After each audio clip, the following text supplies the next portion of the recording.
you've ever felt overwhelmed by all the gear that people use to make their YouTube videos, then this video is for you. I'm going to walk you through my own simple tech setup and show you how you can start without spending a fortune.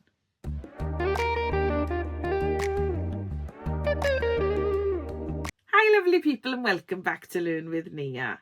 So where do we start? Let's look at cameras. Now I'm going to tell you, your phone is perfectly good enough for YouTube.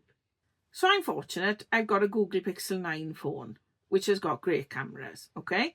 But even a less high spec phone will give you great quality when it comes to video.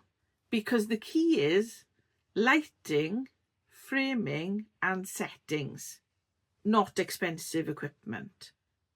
So as long as your phone records in 1080p and you have some light, a light source on your face, then you will have good videos. So you don't need to buy an expensive camera. Your phone is good enough for YouTube. The second thing we want to look at is sound. So your microphone. Now I'll tell you this, and you might not know this, but sound matters more than your video quality. Because people will put up with bad video quality, but when it comes to really bad sound, people are likely to click away. People will forgive low lighting, but they really won't forgive muffled audio. So I started with a little mini lavalier microphone that I used to wear. And that cost me around about £10. It was a cheap one, okay? And I had to charge it and wear it on my clothes. And what you have to watch if you're using a lavalier microphone or a lapel microphone, you have to watch that your clothes don't rub against it. Or if you're wearing a necklace like I am today, that doesn't rub against the mic, because if it does, you will hear that on your recording. So if you are using or going to be using a little lavalier microphone, make sure that your clothes aren't going to interfere with it. So now I'm using a lovely AKG USB microphone, okay? It's the AKG Lyra, and I plug it directly into my phone. And as you can hear, it sounds lovely. Now, you don't have to have such an expensive one. This one was around about £75. If you spend around £20–30, you can get a nice USB microphone that will help your videos sound good. And I've got some links in the description below if you're interested in a cheaper USB mic. And even these affordable options make a big difference to your sound. Your voice will sound more clear and you will have less echo reverb on your voice. And that's what you want, especially when you're making something like a talking head video like this is today. And I've said this before, but make sure when you're recording your audio, you've got a lot of soft furnishings in the room that you're recording in, because that will absorb the echoes and reverbs in your room and your voice will sound so much better. There's nothing worse than a really, really echoey vocal recording, because it's really difficult to listen to. So put some blankets, cushions, whatever you've got around the room just to soak up that sound. So the next thing we're going to look at is lighting. Now this can be easier than you think, because natural light is brilliant. You can sit near a window, job done. That's what I did before I had a light. Now I have a little square LED light which I place in front of my face just to add that little bit of glow. And it's great for everyday filming.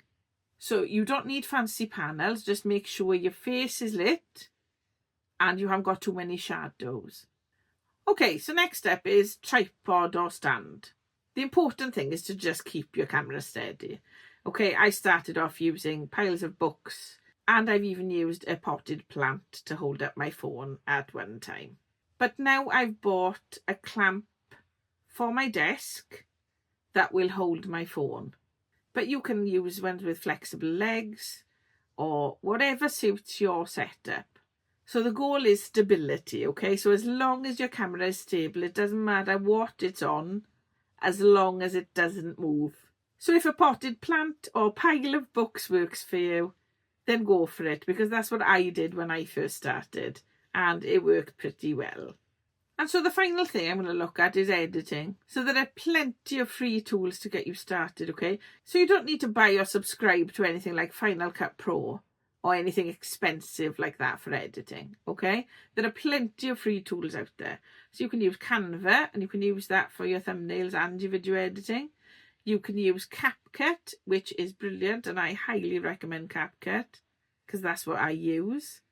You can use iMovie if you've got an iPhone or something that you're editing on.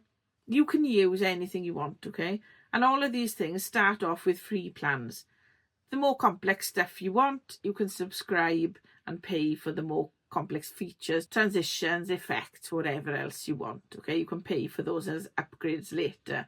But when you're first starting, use the free versions because they are great. And you know, just simple cuts, trimming the start and the end, maybe adding a bit of text if you want to. If you want to highlight certain things you're saying, you can add some text. That's all you need when you're getting started with editing. So keep it simple, and once you get more used to using the editing software, then try different features and go from there. That's my advice because that worked for me. So as you can see, you don't need loads of gear to begin on YouTube, and you don't need to spend hundreds and hundreds of pounds. Start with what you have. If that's just your phone, that's just your phone, great. And build as you grow and add things to your setup as you grow. What's the most important piece of tech? It's not. The most important thing is your message, because that's what connects with people. Let me know in the comments below, what are you using right now?